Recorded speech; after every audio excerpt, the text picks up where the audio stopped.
जय जगन्नाथ। राजीव जगन्नाथ दास के दास से सबको प्रणाम करता हूँ। आज मैं अवकाश पूजन के एक स्पेशल वीडियो लेकर आया हूँ।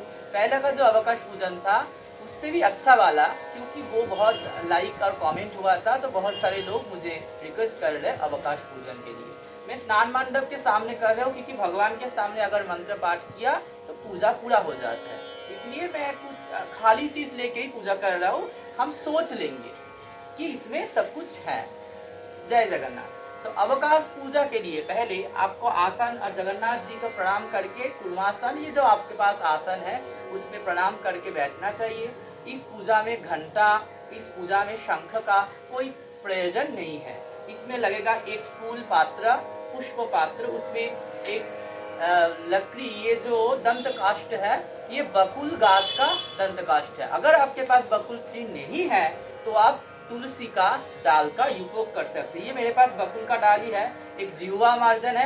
अगर आपको इच्छा हो तो आप 3 बकुल दंत काष्ठ और 3 जीवा मार्जन यूज कर सकते हो। पुष्प चंदन वगैरह ले लेना, वो सामने रखना है। उसके पास वो गरु या कमंडलू रखना है, और एक जगह में पंचामृत एक पात्र में रखना चाहिए, और एक पात्र में आप गंध पुष्प सहित जल रखना, और कुछ पानी का जगह भी आप रख लेना, वो मैं अभी लेके नहीं आया हूँ। और एक गमला रख लेना, और ये दर्पण, अगर आपके पास 3 दर्पण हो तो 3 रख लेना, अगर 1 हो तो 1। और यहाँ पे 3 पीढ़ी रखना चाहिए। ये पीढ़ी आज मैं नहीं रखा। पीढ़ी का उपयोग क्यों होता है अवकाश पूजन में? चिंतन करता करा जाता है कि जगन्नाथ, बलराम और सुभद्रा स्नान के टाइम उस पीढ़ी के ऊपर बैठ के उसको नहाया जाता है। इस स्वरूप यहाँ पे 3 पीढ़ियां रख जाते हैं। तो पहले हम आके प्रभु का चिंतन करेंगे, और जिसके शिखा है तो शिखा बंधन मंत्र पाठ करेंगे। जो ब्राह्मण है वो गायत्री मंत्र पाठ करेंगे, और जिसके शिखा नहीं है वो गंध चंदन तुलसी या पुष्प मस्तक में रखेगा। और ये मंत्र है ब्रह्मवाणी सहस्राणि शिववाणी शतानि च विष्णुर्नाम सहस्रेण शिखा बंधन कराम्यहम्। शिखा बंधन के बाद गंध शुद्धि करना चाहिए। वं एतेभ्य गंधादिभ्य नमः, ऐसे 3 बार। एते गंधे पुष्पे गंधादिभ्य नमः, हिताधिपतये देवाय श्री विष्णवे नमः, इतः संप्रदानाय नीलाद्रिनाथाय नमः। गुरु गणेश आदि सबको पुष्प समर्पण करना चाहिए। उसके बाद मैं एक सिंपल से संक्षिप्त बोल रहा हूँ अवकाश पूजन के लिए, और बहुत कुछ होता है। जैसे ये सामान्य अर्घ स्थापन है, तो आप ये मत्स्य मुद्रा की तरह एक पुष्प लेके यहाँ पर एक त्रिभुज, उसके ऊपर एक वृत्त, उसके ऊपर एक चतुष्कोण रख के आधार शक्ता दिव्य नमः मस्त्रायो फट बोल के ये सामान्य अर्घ रख लीजिए। उसके बाद ये तीनों हिस्से में पूजा होगा। एक माँ ओम मांग बन्ही मंडलाय दशकलात्मने नमः, ओम एते गंधे पुष्प ओम यं सूर्य मंडल दशकलात्मने नमः, एते गंधे पुष्प ओम ओम सोममंडलाय ओम षोडश कलात्मने नमः। उसके बाद आपके पास जग पवित्र है तो आप जग पवित्र पकड़ कर, और अगर आपके पास नहीं है तो आप ये अंकुश मुद्रा से आप शोधन कर सकते हो। गंगे च यमुने वै गोदावरी सरस्वती नर्मदे सिंधु कावेरी जलस्मिन सन्निधम कुरु, ऐसे करके आप अवघुंटन गालिनी इत्यादि मुद्रा देके, अमृतिकरणम करके, मत्स्य मुद्रा देके दशधा मूल मंत्र का जाप करेंगे। आप तो 3 ठाकुर को एक पुजारी हो, तो आप जगन्नाथ जी का मंत्र ही यहाँ पर पाठ करेंगे। उसके बाद आचमन आता है। पहले आता है 3 प्रकार का स्नान होता है।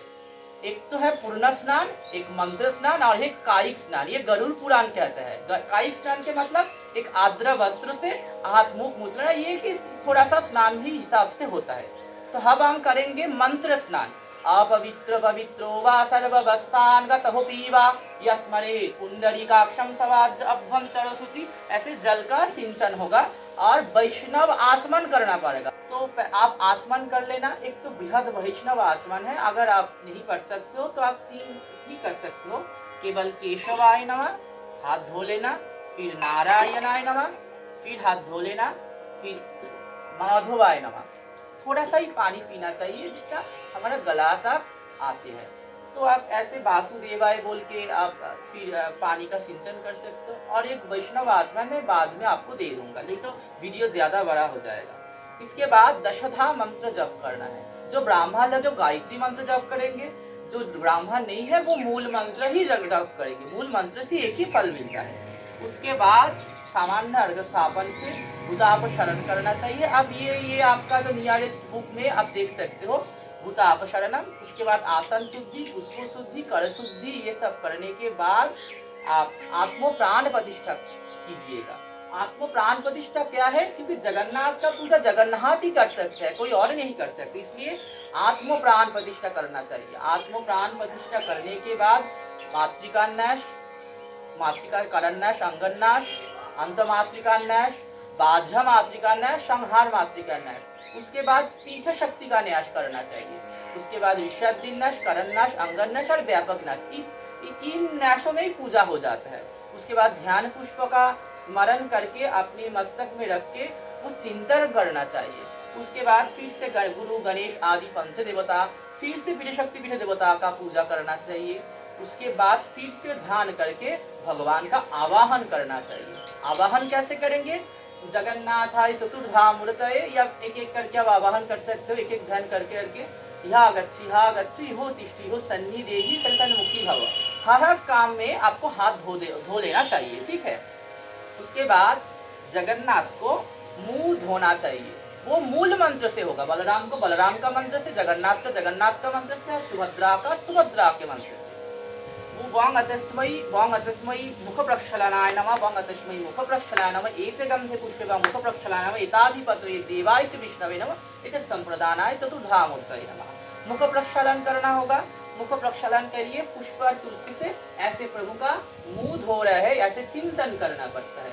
ऐसे सब प्रभु का मुंह धोने के बाद प्रभु को रिंस कराना चाहिए। आप इस टाइम रिंस करा सकते हो या नहीं भी कर सकते हो। रिंस का मतलब क्या है? गंडूश, द्वादश गंडूश। इसका मतलब है 12 बार आपको गंडूश करना चाहिए। ऐसे मंत्र है ओम वौषट, ओम वौषट मंत्र से ऐसे 12 बार करना चाहिए, ठीक है।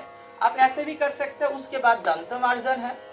ओम मंत्र से दंत का मार्जन का संस्कार होते हैं ओम मंत्र से। अगर आप ओम मंत्र नहीं यूज कर सकते हो, नहीं यूज करना चाहते हो, तो आप मूल मंत्र यूज कर सकते हो। उसके बाद चंदन कर्पूर से उसको लेपना चाहिए। ये मैं छोटा लिया हूँ, ये इसका माप है प्रमाण साइज, ये छोटा ठाकुर के लिए। अगर आप इससे थोड़ा बड़ा ठाकुर का पूजा करते हो तो ऐसे करके अष्ट अंगुली यूज कर सकते हो। और जगन्नाथ मंदिर में 12 अंगुली बकुल काष्ठ का यूज होता है। अब छोटा ठाकुर के लिए आप प्रमाण माप का यूज कर सकते हो। तो मूल मंत्र से आप संस्कार करके ओम स्वाहा मंत्र से इसका चंदन और कर्पूर लगा रहे हो। उसके बाद इसको संस्कार करके मूल मंत्र से दंत मार्जन होगा। उसके बाद फिर से 12 बार ऐसे गंडूस होगा महाप्रभु का मूल मंत्र से। फिर से जिह्वा मार्जन होगा। जिह्वा मार्जन के लिए ओम मंत्र से आप संस्कार करके मूल मंत्र से भगवान जी का जिह्वा मार्जन कर सकते हो। स्नान पूर्णिमा के दिन जिह्वा मार्जन का बहुत ज्यादा महत्व बताया जाता है। उसके बाद दर्पण को फिर से गंडूस करना 12 बार। उसके बाद दर्पण को स्थापन करके ये पानी फेंक देना, ये पानी ऐसे क्लीन करके हाथ धोने का पानी था। उसके बाद दर्पण को ऐसे बैठा के जगन्नाथ जी का वो अमृतीकरणम करना, व्यापिनी मुद्रा परमीकरणम करना और बोलना जगन्नाथ बलराम सुभद्रा महाप्रभु दर्पण मध्य मुखारविंद गच्छता। ऐसे करके दर्पण बिंब में आपको महाप्रभु का प्रतिबिंब चिंतन करके पंचामृत शोधन मंत्र से पंचामृत शोधन कीजिएगा, अमृतीकरणम कीजिएगा। और एक मंत्र है ओम पंचानत्वाहा सरस्वती मपियन्ति सस्रोत सरस्वती तु पंचधा दशदेशः भवति यशते भवति। ऐसे करके पंचामृत स्नान होगा। उसके बाद फिर पानी देना, पुष्प तुलसी पहनाना जगन्नाथ जी को। और जो पानी देने के लिए गंध चंदन से जगन्नाथ जी का गात्र को मर्जन करना चाहिए। जैसे साबुन लगाता है जगन्नाथ, कर्पूर और चंदन लगाते हैं, वो उसका मंत्र है गंधधारा दुराधर्षाम नित्य पुष्टाम करीषिणीम ईश्वरी सर्वभूतानां तामिह पायहे श्रियाम। उसके बाद फिर से पानी से नहाना। मैं ऐसे और सपोर्ट रखना चाहिए, मैं इससे ही दिखा रहा हूँ, आप और पानी का तैयार कर लेना। इसमें पुष्प तुलसी देना पड़ता है और बोलना अमृतीकरणम से बोलना पड़ता है गंगा ओम गंगादा सरिता अत्र गच्छ्वतः, ऐसे बार बार नहाना चाहिए। उसके बाद प्रभु का समापन मंत्रो मंत्रहीनम क्रियाहीनम भक्तिहीनम जनार्दन यद्बूझितं मया देवो परिपूर्णम तदस्तु में। मैं इसका तो मंत्र का यूज करने का लायक ही नहीं हूँ, आप ये परिपूर्ण कर लेना।